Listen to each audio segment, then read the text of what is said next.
now, the trial of Mafia Don John Gotti. He's tested down in Brooklyn, New York. Another big trial getting underway this morning in the case of a murdered jogger. WABC Charlie Kessler has some details. Camille Lewis is charged with beating, strangling, and raping Karina Vitale as the 30-year-old jogged in a deserted area in Howard Beach. It took 6 months and hundreds of thousands of dollars in reward money before police made an arrest. The emotionally disturbed 20-year-old confessed to killing Vitale after DNA turned up on the jogger's cell phone and over her fingernails, but his lawyers are arguing that his confession was coerced. I'm Charlie Kessler for 77 WABC News. Now here's Joe Nolan with traffic. All right, Julia, we have problems again on the 101 Expressway inbound. This is because of construction though this time. As you come inbound again, so just beware of that. Bell Parkway, eastbound Ocean Parkway, earlier accident. Route 80 eastbound, all the way on out at exit 42 is disabled. That's in the center lane. Jersey Turnpike north then now, the outer roadway coming up to interchange 11 and overturned truck. They're working on that on the shoulder. Really not causing too much of a delay though. New Jersey Transit trains 30-minute delay system-wide. Metro North 10 to 15 on the Harlem and New Haven line. That's because of slippery rails. If you're heading to the airport, check with your airline for individual flight information. There are delays this morning. From the RateCatina.com Traffic Center, I'm Joe Nolan on 77 WABC. Here's Channel 7's 11 for the forecast. Temperatures will hang around 53, 54 degrees, so you need a raincoat and the umbrella through the afternoon.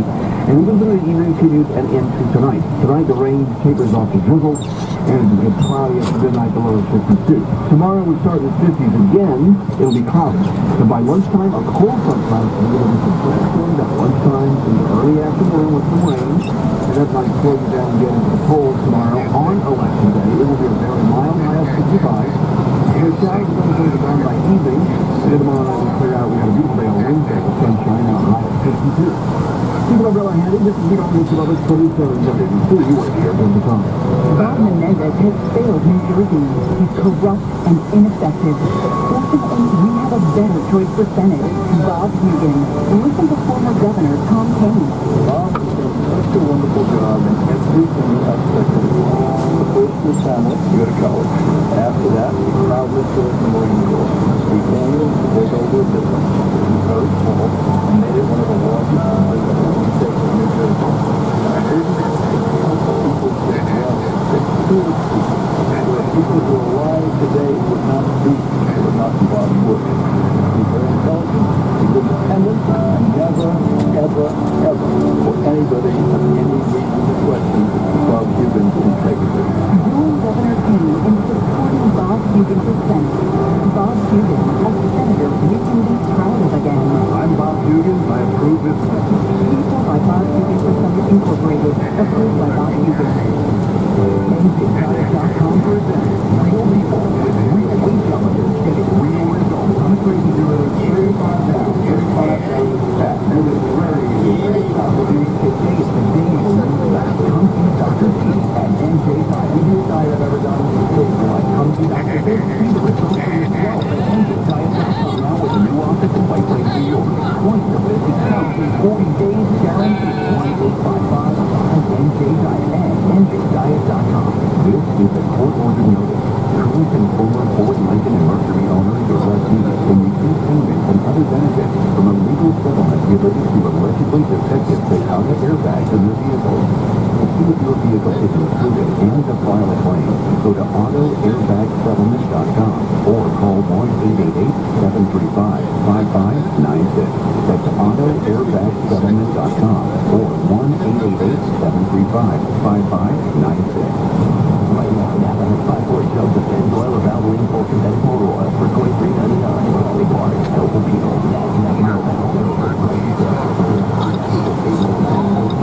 The contrast in this election could not be more clear. Republicans produce jobs, Democrats produce mobs. You heard that?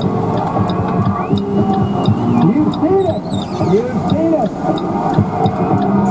You've seen it. Antifa. They take the helmet off.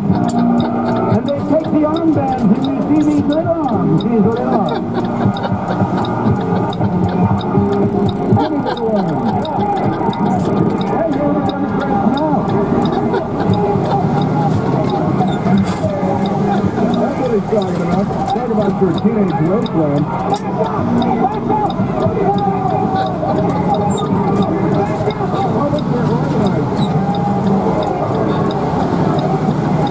It's the Democrats. That was President Trump last night in Macon, Georgia, in beautiful Macon, Georgia. Erstwhile home of the Macon Whoopies, the minor league hockey team. Let's go to the telephones. We've got more audio to get to on Saturday Night Live over the weekend. Stirred things up a bit. We're going to get to that. Let's go to Tom in Georgia.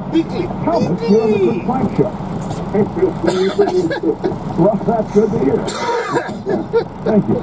Well, I was going to say, I went to the rally yesterday. I live in Thomaston, which is about the airport. It's really good airport where he came in at. And got there about 1:45. And there was so much parking beside the road and all over, and people lined up and couldn't park with. So they shuffled us around the backside of the airport with an old Boeing building. They had specialists to carry it. But the problem was, you're just following along, and the line was humongous. It was about the line to get to the buses went way out and around the back around this field. It was probably about a mile and a half longer. And so I finally got parked, got in line, and got around. I had a friend came up from South Georgia. They got in on the backside of the airport, got in there to the rally, so it was long. And Brian Kemp was speaking, and then I was close to the buses, and people were coming back from the buses saying it was an overflow, the hangar was full, 35,000 people in there. I don't know if it's right or not. And then the outflow, was covered up, and they couldn't get in, couldn't get close back. So they were coming back. And so I just finally left that place and saw this little one land, off in the distance. And so... But you didn't get in the end? You couldn't get in? Couldn't even get to That's your story? You had to go home and watch it on TV? No, I didn't. I didn't make it back. But the thing about it is, there's over 100,000, 120,000 people there. One guy estimated around 140,000. But we couldn't even get to the rally itself.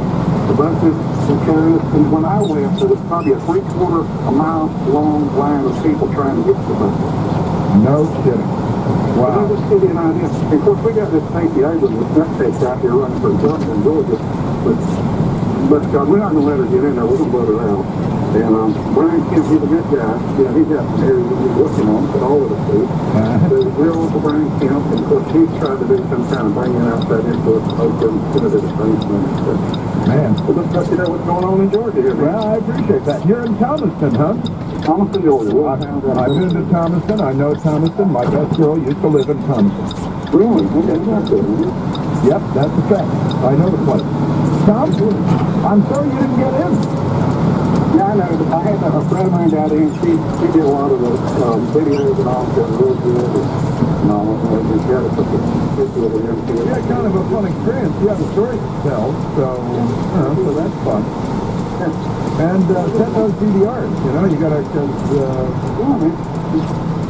Well, I was just going to say, you know how the media, I was watching some of the Sunday shows yesterday, of course, shutting off with keyboard and confident with people, saying, with the Democrats voting one, they're going, but they're basically saying don't go vote, Republicans, which is a done deal.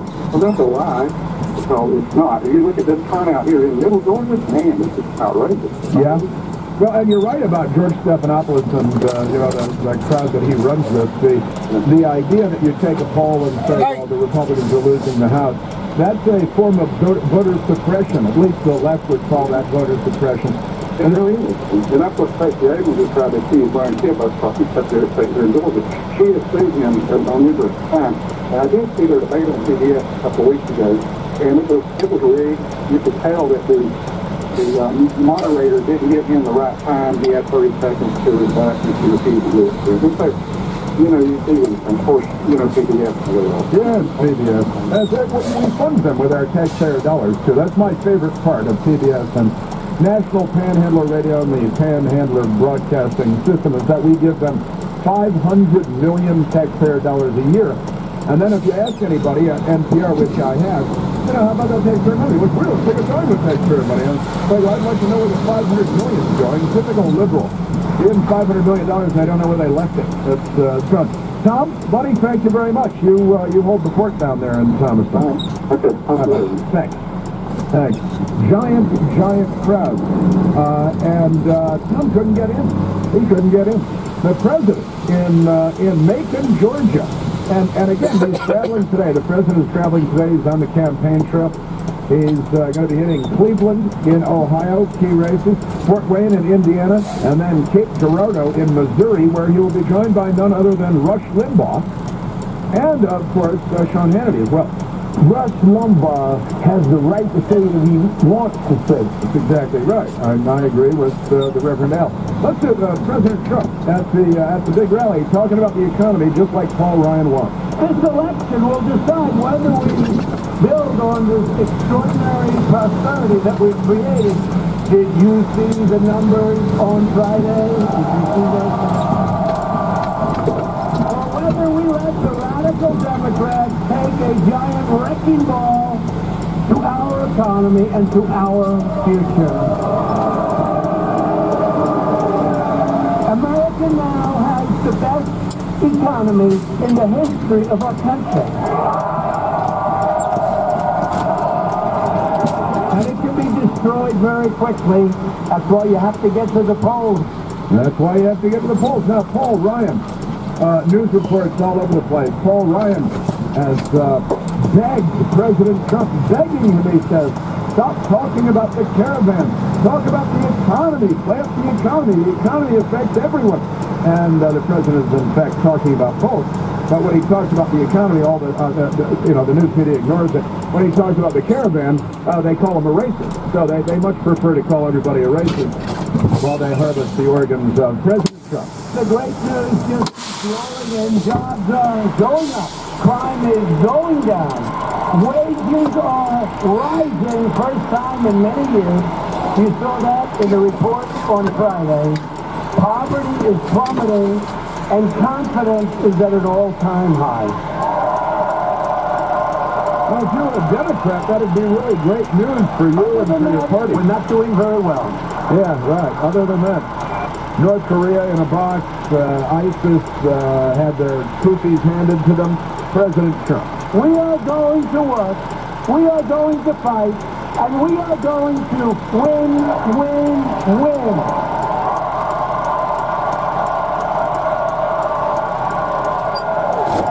We will not bend. We will not break. We will never give in. We will never give up. We will never back down. We will never surrender. And we will always fight on to victory, victory, victory. That was downright Churchillian there. I was getting the Churchill chicken skin on the back of my, what do they call that? Chicken bum, something like that. I don't know. I don't really get those. So, but that was President Trump's whack at Winston Churchill. Now, let me say this. I said this earlier, but I want to say it again. No matter what happens tomorrow, if the Democrats win the House, and the Senate, they're not going to win the House and the Senate, according to all of the prognostications. And they may win, the Democrats may win the House, they may not win the House. Here's the reality. If they win, they're going to win ugly. If they lose, they're going to lose ugly. They guarantee ugly for the next 2 years, no matter what. If Maxine Waters and the Inchworm Shiftless are committee chairs, they're going to abuse the hell out of the Congress to use it as a political broad axe to attack Trump and Republicans and the economy. And they can't have a strong freight train of an economy going into the 2020 election because it's bad for them. So what's good for them is to hurt the economy. And that's what the Democrats would and will set out to do if they have the opportunity to do that. If they win, they're going to win ugly, and the House is going to become ugly, and Washington is going to become ugly, and the news media and the whole thing, because they're all in the same pocket, it's all going to be ugly, ugly, ugly. But hilariously, if they lose, they're going to lose even uglier. And that would be the funnier outcome, I've got to say. If you're looking for the funniest outcome, it's that the Republicans keep the House and the Senate, and all the pollsters and all the media people and all the polls and all their BS was wrong again, just like in 2016. And it would be hilarious. Now, they will never have an awakening or an epiphany or, the diamond bullet will never strike the people in the American news media. But President Trump, we got him in Chattanooga as well. Let's go to number 6. Soundbite number 6. President was in Macon, Georgia. He was also in Chattanooga, Tennessee. And while in Chattanooga, he talked about the caravan and a little fake news and all kinds of good stuff. Democrats want to invite caravan after caravan of illegal aliens Yes, they do. to pour into our country. I don't think so. I don't think so, pal. No nation can allow its borders to be overrun. And that's an invasion. I don't care what they say. I don't care what the fake media says. That's an invasion of our country.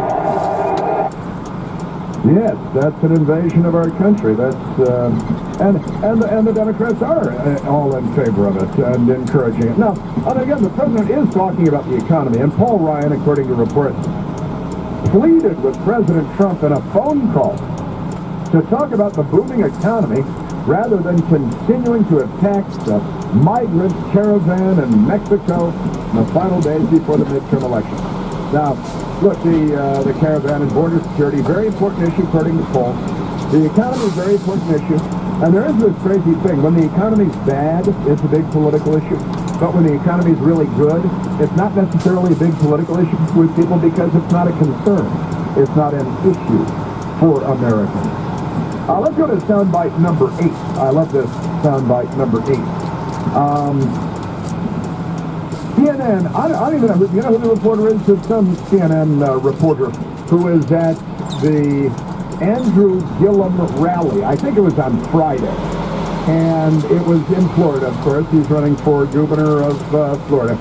And the CNN reporter is interviewing this woman. Now, Barack Obama was down there campaigning for Gillum because nobody wants Hillary to campaign for them, and nobody wants Bill Clinton to campaign for them. So Obama came down, and he was frantic. He looked like he was doing cocaine or like he was being held hostage or something. He was sweating, and his jacket and tie were up, and his sleeves were rolled up like he's an old-fashioned politician in a TV show. And he's yelling and ranting and raving, and he sounded kind of like a crazy person. He was not being reasonable. Actually, I think... Hold on a second. There's an interesting observation. Then he was being heckled. He got heckled. What is it that... Hold on. He's being heckled by lefties, naturally. And now the lefties are booing the lefties. And they're heckling it. All right, but back to President Obama, former President Obama, was at this Gillum thing. He started speaking, and he's going crazy about this and that, and he didn't seem like his old calm, cool, collected self, you know. He was always Mr. Cool, right? And that's true. That's something you could attribute to him. He was unflappable. He doesn't seem unflappable, yeah, but he shoots with this hand. He didn't seem unflappable at this thing. He seemed kind of wild-eyed and crazy and sweaty and spun up. Might have been cocaine, I'm not sure. We'll ask Larry Sinclair. Nobody will ask Larry Sinclair. But he got heckled by his own people, then they shouted him down. And that's so he's campaigning for Gillum.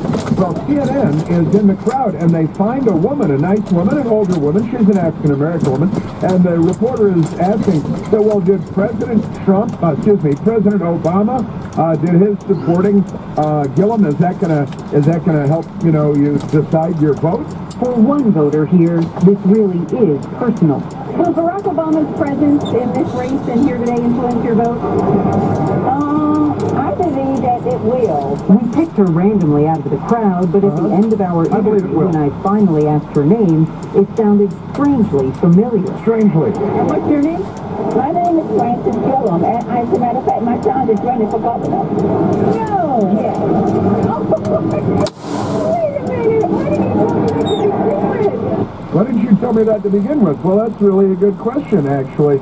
The CNN reporter accidentally happened upon Andrew Gillum's mother, Frances Gillum, and said, do you think Obama being here will help you decide who you're going to vote for? She's already at a Gillum rally anyway. So it's an idiotic question, and it's completely out of place.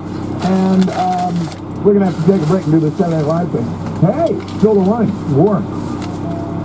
Gotta love this stuff. Yeah, I got stuck on the sun there. And yeah, I think it helped me make up my mind. Really? You're at your son's rally. Your son is running for governor, and you haven't decided whether you're going to vote for him until Obama campaigned for your son. Now you're seriously considering voting for your son. It's all Democrats just lie intuitively. What is that? What is your name? Well, you found me out. My son is running. I've been caught. Yeah, I guess I'm going to vote for my son. But I'm going to lie to the media. It's kind of like their polls. People lie a lot in polls these days. Even the pollsters don't believe the polls anymore. Saturday Night Live disgraced themselves over the weekend. That's coming up. You're listening to the Chris Pratt Show.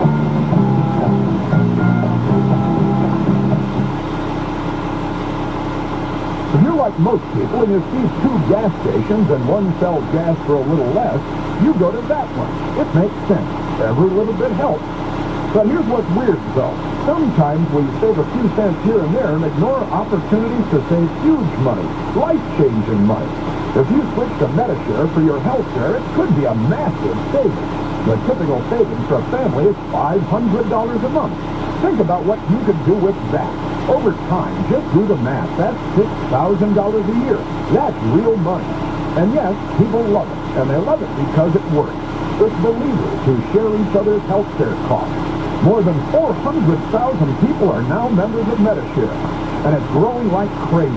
Find out how much you could save and why Medishare is so popular. Just go to Medishare.com or call 855-40-BIBLE. That's 855-40-BIBLE. Medishare.com or 855-40-BIBLE. Diabetes, high blood pressure, anxiety meds, everyone's on them. If you're a 50-year-old male, maybe a bit beefy, or even with type 2 diabetes, $1 million of term insurance may only cost you about $200 a month.